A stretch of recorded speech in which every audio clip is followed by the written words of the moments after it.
thing I'm most excited about in 2018 when it came to marketing was how influence have been used in different ways. One, esports influencers have showed up, primarily Ninja in the different areas, but it's really great to see esports jumping out and then utilizing athletes and other influencers, if you will, for cause marketing purposes, such as Michael Phelps doing his commercial for anxiety disorder.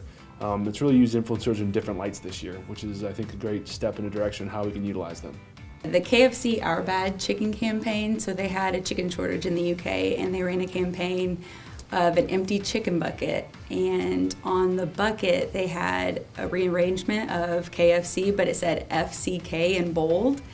And I mean, even if you didn't get your chicken fix that day, at least you have to hand it to them. It was a clever marketing move on their part. One of the new innovations for 2018 would be the introduction of chatbots or artificial intelligence into marketing. What chatbots allow companies to do is to connect with consumers on a 24/7 basis, something that a normal sales or marketing team cannot really do when they're working an 8-to-5 job. For me, the biggest story in marketing in 2018 was the continued growth of purpose-driven marketing.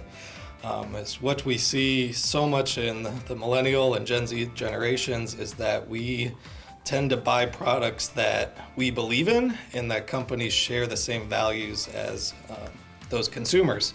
I think the biggest case of that we saw in 2018 was Nike and their ads with Colin Kaepernick in their 30th anniversary of the Just Do It campaigns.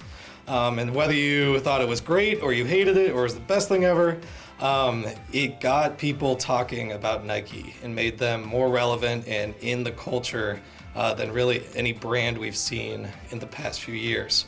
And so for that, I think it was a monster story and trend in marketing that I think we'll continue to see, especially from brands like Nike in the future.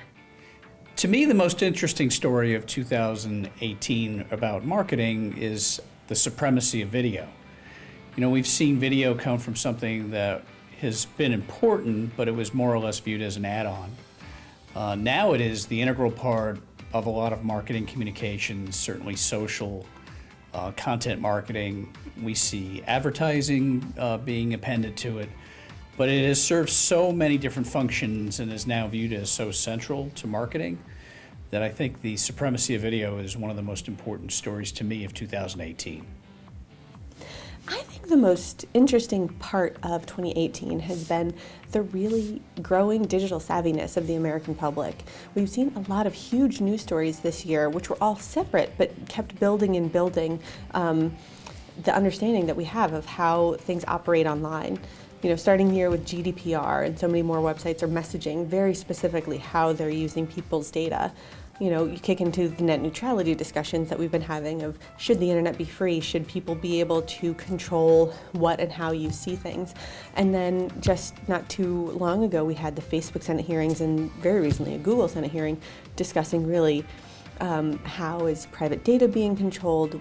How can people who should not have that information have it?